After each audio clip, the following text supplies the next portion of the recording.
Bombardier spent roughly $6 billion building one of the best airliners in the world. Today Airbus controls it, and Bombardier no longer builds a single commercial airliner. Yet the aircraft was not a failure. By July 2026, the A220 had collected more than 1,100 orders. Airliners praised its efficiency. Passengers loved its cabin, and Airbus was selling the jet Bombardier had risked everything to create. The plane succeeded. Its creator airliner business did not. So how did Bombardier's greatest aircraft become the jet it could no longer afford to own? The answer begins with a brutal rule of aviation.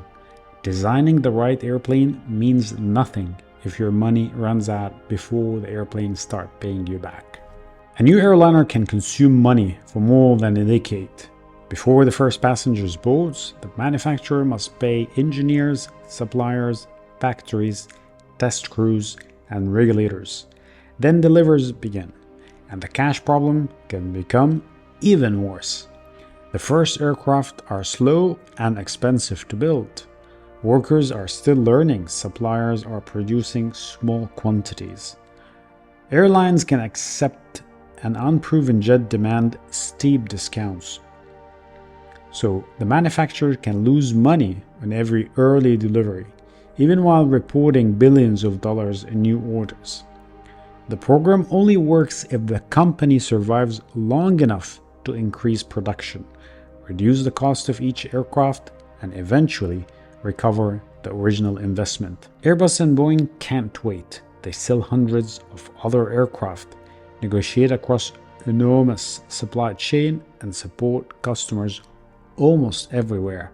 Bombardier had world-class engineers, but not an Airbus-sized balance sheet. And that became dangerous because Bombardier had not designed another regional jet. It had found a weakness between the regional jet market and the smallest Airbus and Boeing aircraft. The gap was real. The aircraft was brilliant, but exploiting the gap would cost far more than Bombardier expected. Bombardier had already reshaped regional flying with Dash 8, a Canadair regional jet, but by 2000s, the airline faced an awkward choice. Regional jets could be cramped and inefficient as the passenger numbers increased. Boeing 737 and Airbus A320 offered better economics at scale, but could be too large for thinner routes. Bombardier saw a room for a clean sheet aircraft carrying roughly 100 to 150 passengers, smaller than the dominant narrow bodies, but with the range, comfort, and economics of a mainline jet. The C-Series launched in 2008. It will combine geared turbofan engines, advanced materials, fly-by-wire controls, and 5-abreast cabin.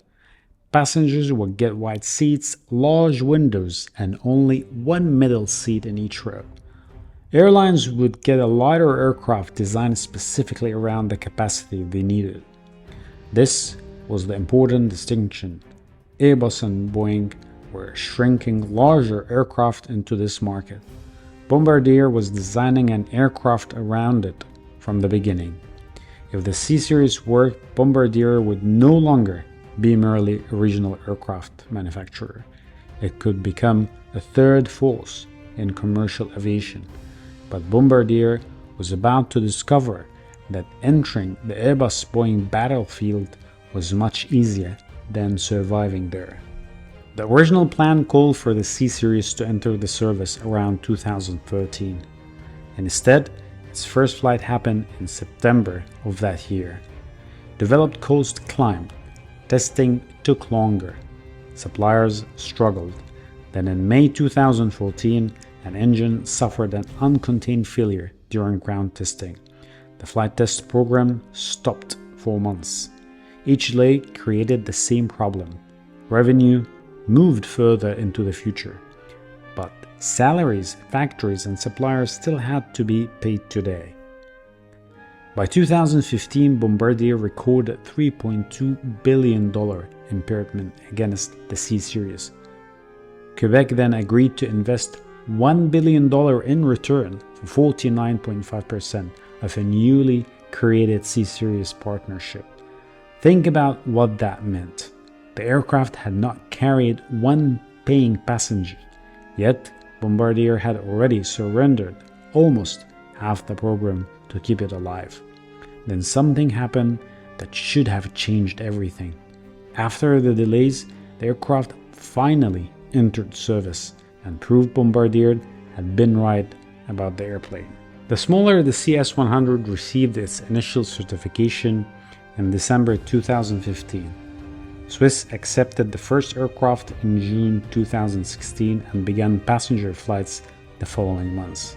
The response was strong. The cabin felt brighter and wider than a typical regional jet. The aircraft was quiet. It could connect thinner city pairs over surprisingly long distance, and its real-world performance supported the efficiency Bombardier had promised. This was not a technically broken aircraft waiting for a rescue. It was an excellent aircraft waiting for scale. Then Delta Airlines delivered the endorsement Bombardier desperately needed. In April 2016, Delta ordered 75 CS-100s, with the option for 50 more.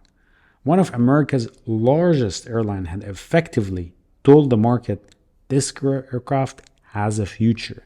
For a moment, the C-Series appeared to have escaped, but the order that looked like Bombardier rescue triggered the crisis that would help hand the airplane to Airbus. Boeing argued that the government's support allowed Bombardier to sell the aircraft to Delta below the fair value. In 2017, it filed a trade complaint in the United States. The U.S. Commerce Department proposed combined duties of almost 300%. If applied, those duties could make delivering Canadian-built C-Series aircraft to Delta economically impossible. Bombardier disputed the allegation. Delta said it would not pay the duties. Canada and Britain pushed back. But the legal result would take time, and time was the only thing Bombardier could not purchase. The trade dispute did not create the company financial weakness. Quebec investment had already proved the program needed outside support. What Boeing complaint did was threaten the American market at the exact moment. Bombardier needed orders, confidence, and production volume. And here was the most dangerous part of the story. Bombardier did not simply need more sales. In short term, every new C-Series sale could make the cash crisis worse. Bombardier was trapped by three financial blows. The first one, development. By Airbus deal, the C-Series had reportedly cost roughly $6 billion, far beyond the early expectation. The second was production. Bombardier expected the C-Series to consume around $1 billion of free cash flow during 2016 as it increased output. The third was pricing. Records an approximately $500 million provision connected with expected losses and 127 aircraft orders. So an order could improve the long-term future of the program while worsening Bombardier's immediate financial position. More deliveries created experience and lower future cost, but the required cash the company needed right now. And that created a vicious circle. Bombardier needed a higher production to lower the unit cost, but the airline hesitated to depend on a financially vulnerable manufacturer. Without enough orders, production remained expensive, and as the cost stayed high, Bombardier's financial position became even weaker. The C-Series did not need a better wing, cabin, or engine. It needed a parent company that could also absorb years of losses without placing the rest of the business in danger. In October 2017, that parent arrived, but Airbus would not rescue Bombardier by paying billions for the airplanes. It would take control by offering the one thing Bombardier no longer had: time. Airbus agrees to acquire 50% of the C-Series partnership. At closing, None of the partners would make a cash contribution. Airbus was not buying a failed design, it was supplying an industrial ecosystem. Its sales network could reassure airlines. Its customer support operation could cover the world. Its purchasing power could reduce supplier cost. And an additional assembly line in Mobile, Alabama could serve American customers. Bombardier had created the product. Airbus had the scale required to turn that product into a sustainable global program. The partnership closed in July 2018, and the CS100 and CS300 were renamed to the Airbus A220-100 and A220-300. And then the story produced one final twist. 6 months before Airbus took control, the US International Trade Commission rejected the proposed duties, finding that the Canadian aircraft did not injure the American industry. Bombardier defeated Boeing trade case, but by then the victory no longer belonged entirely to Bombardier. The jet had been saved. Now Bombardier began selling almost everything around it. Bombardier sold the Q-Series turboprop program, sold the CRJ regional jet program, major aerostructures operation, and eventually its rail division.